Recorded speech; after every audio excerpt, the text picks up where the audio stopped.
strength lies in our diversity, which translates to growth and development. We shall be looking at the impact of fake news on our second leg of discussion on NTA Tuesday Live. But first, let us talk about the current political developments in the country, especially with the legislative arm of government. After this report by Ignatius Sunko. As early as 9 o'clock Tuesday morning, the National Assembly lobby began to witness build-up of crowd as tension became high, fueling different speculations as to what next is about to happen at the National Assembly. About 2 hours later, the Senate President entered the chamber and plenary commences. CPC by the Senate.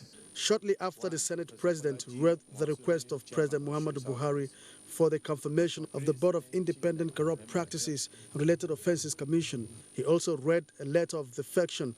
In proper recognition of Section 681G of the Nigerian Constitution as amended, and for the fact of our party, the All Progressives, is hereby majority faction, we hereby inform the Senate that we, the undersigned, sent to changing our political affiliation. We thank you for your exemplary leadership, as always, yours sincerely. But the leader of the Senate, Ahmed Lawan, raised the motion debunking claim of factionalization of APC by the defectors. We have our internal challenges,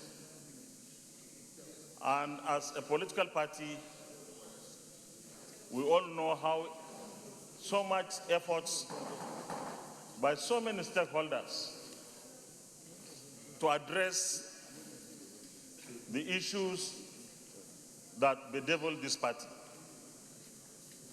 Mr. President, the disagreements do not translate into factionalization.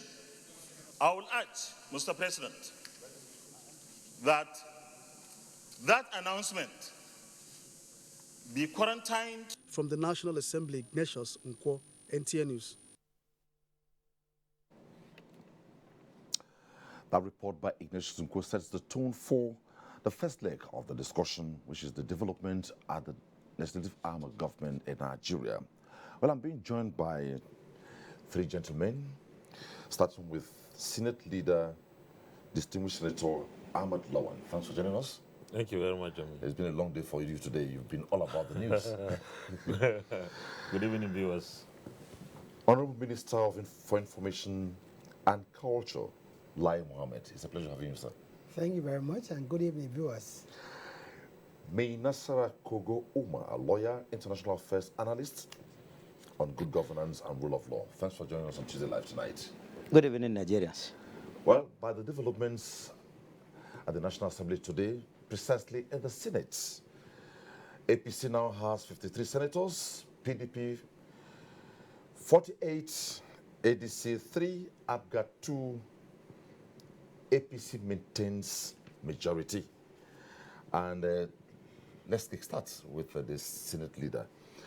With the defectors are putting up the argument that they are taking their decision based on the fact that the APC is not sticking to its ideology as a party. Could this be correct? Certainly not. The APC has its ideology as progressive politics. And what could be more progressive than provision of infrastructure, social investments, and trying to get Nigerians to live in peace and unity. You know, we have an administration led by someone that everyone understands and knows and accepts as a man of integrity, an embodiment of transparency, accountability, and probity. So you may have some arguments, but certainly not of a fact that the APC is no more focusing or staying on what it believes. APC has grown from that an initial amalgam of 4 political parties into what we are today. I believe that when you have a group of people, from time to time you may have disagreements, and disagreements are allowed. Let it be based on arguments, on how people feel we should lead this country, how we should make Nigeria better. Even within the same party, you could have some slight differences, but to say that APC has derailed from progressive politics. It's not true. I also believe that we have no excuse not to give the current administration the kind of support that it requires. President Muhammad Buhari inherited a very bad economy, a country in turmoil, especially the security challenges in the northeast then. Even though our opponents would say we shouldn't be talking about it, but if you know where you are, you should, if you want to know where you are, you should find out where you came from. We came in with very little resources coming into the revenue coffers of federal government. But look at what we have been able to achieve. Yes, I believe that we have some new challenges, especially in the security sphere. But we are doing a lot to ensure that we deal with that. The president has requested the National Assembly to approve $497 or so million for arming our security forces. And in fact, we are looking at $1 billion for that purpose. So we want to see that we even deal with the security issues completely. If you are a well-meaning Nigerian, this is the kind of administration or the kind of person that you should continue to support. So I believe that there could be other arguments elsewhere, but certainly not APC losing sight or taking its eyes off the ball of progressive politics. We are in progressive politics, and what has happened in the National Assembly, particularly the Senate where I belong, I believe that is one of those things that could happen in a political environment. Some of our colleagues felt, well, they have issues and the issues have not been properly addressed, and therefore they would have to move. Maybe some were in a hurry, but I believe that what happened today, we have learned the lesson that we can talk more, consult more, and analyze every issue to see which ones we can deal with. I believe that there are some that are on the borderline, some maybe were a little bit confused over certain things, that arguments that could simply not stand and be tenable. Today, after what has happened, APC remains the majority party, and the minority parties are PDP, ADC, and ABGA. These are the three minority parties who remain on the left-hand side of the aisle. But I believe that most of our colleagues who have gone today would find their way back, because we have reported to our party. We went to the national headquarters to see the national chairman and the national working committee. We narrated what happened. We deliberated on the way forward. What do we need to do to bring back our people who today move to other political parties? Because we believe that they are better off with the APC than those minority parties, PDP, ADC, and ABGA. Okay. Honourable Minister, call it political maneuvering, horse trading, politicking. But we in the media, we normally call it a mild drama, the beauty of democracy. What's your comment on developments?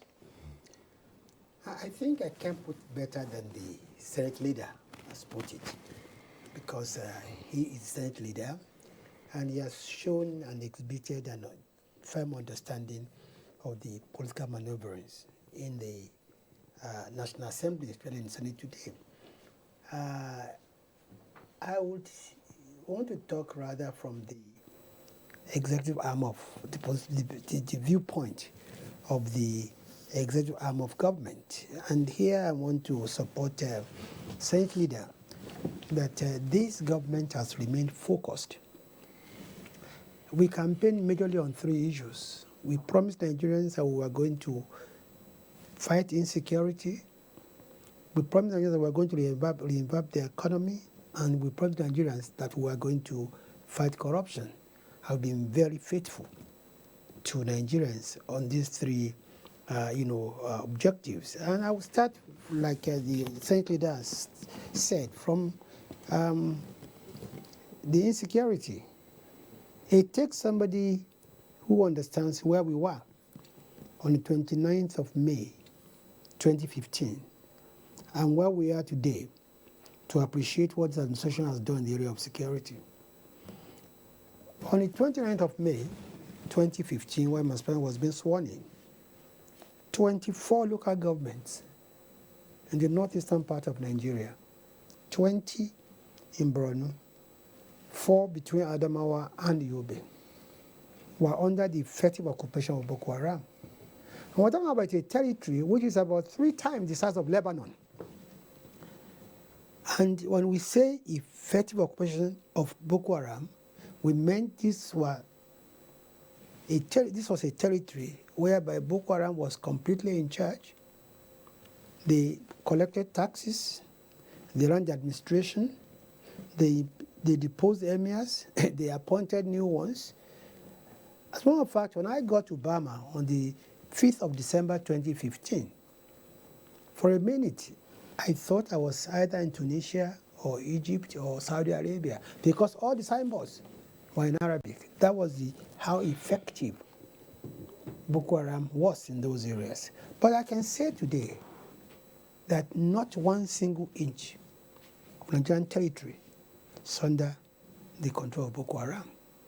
We have reopened schools, we have opened roads, banks have reopened. Maiduguri, which would be the epicenter of Boko Haram today, has regained total, complete normalcy. So much so that the Nigerian league football matches are even played in Maiduguri today. This is a far cry from what it was 3-4 years ago. Now, yes, we have isolated cases of suicide bombings and some cowardly attacks at soft targets. Anybody who understands the phenomenon called insurgency would know that this is what you call an asymmetric war. It's not a sign of strength; it's a sign of weakness.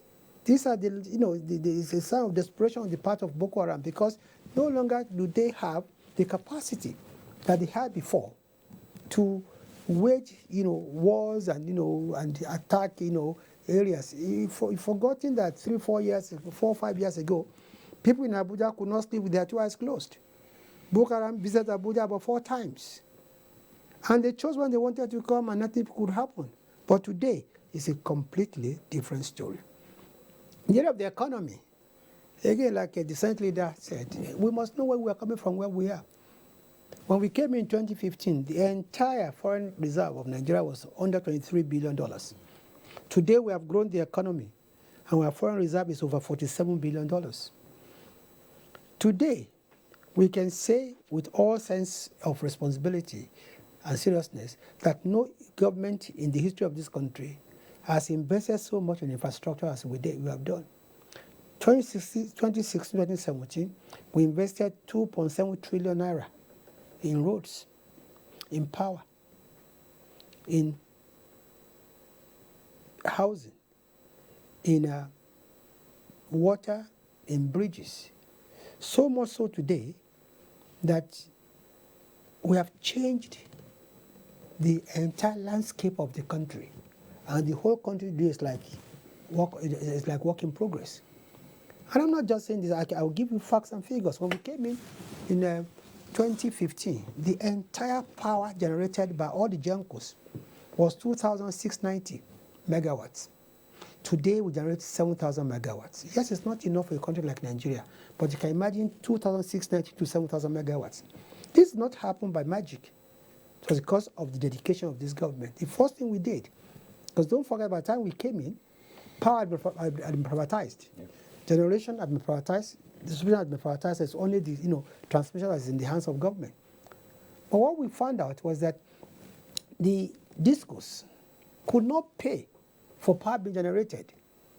So we had to provide an assurance, guarantee of 701 billion naira to generating companies, to telling them that once you generate, we will pay. Then we'll sort out the matter, later when you discuss. And that's why today we have what we have in the area of power. And look at agriculture. Our Anchor Barrels program is working. We inherited, when we came in, there were only 5 million rice farmers in Nigeria.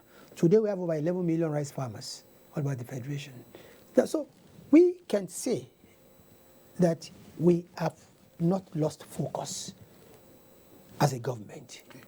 And of course, we said we're going to fight corruption, and we are winning. The last 2 months witnessed the conviction of high-profile Nigerians, which had never happened in the history of this country before. But whoever is going to fight corruption will be ready that corruption is going to fight back. Some of the things we are witnessing today is corruption fighting back. And up to the herdsmen, farmers clashes, we've been able to establish a link between those who are fighting, those who have withdrawn our funds, and some of these attacks. So I'm sure the Prof is itching also to contribute to our Let me space to him. get to Nasra. Yes. As a lawyer, Yes. a lot of Nigerians view the fact that, yes, the defection has taken place, but they feel that it did not follow due process and more or less an affront to the law. Well, before 1999, to be precise, May 29th, 1999, the legislature happened to be the arm of the government that had been annihilated for about 16 years. For 16 years of the military rule, there was executive and there was judiciary. The legislature was the absent leg to complete the 3 points of governance. We got the Constitution in 1999, defining the government as the 3 arms of the government made up of the executive, the legislature, and the judiciary. The legislature, Section 4 of the Constitution, Section 5, the executive, and Section 6, the judiciary. Now with that, the front banner is national unity. And that is why even the motto of the Federal Republic of Nigeria, Section 15, subsection 1 of the Constitution says that the motto is unity and faith, peace and peace and progress. We must be united and have faithfulness in Nigeria the way it is, for peace and development to flourish on the land. Now what happens? Every arm of the government should consider itself as a leader in the entrenchment of democratic culture, values, for the citizenry to appreciate. Okay. Recently, we celebrated 3 years of the 8th National Assembly. The National Assembly, the current National Assembly, recorded tremendous success, tremendous achievements. I must give kudos to the Senate leader. We have recorded tremendous achievement virtually more than any other Senate. Unfortunately, we are seeing this distraction today. I call it distraction because if you have problem with your political party, the Constitution has made it clear where you should go and take your grievances. You have party machinery. You have party leadership. There are various avenues of amicable resolution of disagreements. But in a situation whereby you come to the day glare and then abdicate from the responsibilities enshrined in sections 4 and 11 of lawmaking for peace, order, and good governance of the nation, then you are doing disservice rather than service to the nation. Mm-hmm. At the end, anything you cannot even achieve. At the end, the majority still stands with the ruling party, both in both houses of the National Assembly. So of what effect is even making the move in the first place? And then secondly, whatever you are doing, the most dangerous side of it is that you are teaching the power play of democratic governance at the National Assembly. You are inducting other countries in West Africa, other countries in Africa, and the entire black race in the world. Because Nigeria is the leading country in the Committee of Nations regarding the black people in the world, Africa and West Africa. So you have a duty, especially, for example, the leadership of the West African parliamentarians is under the Deputy Senate President. Nigeria is being seen as a mirror of reflection regarding quality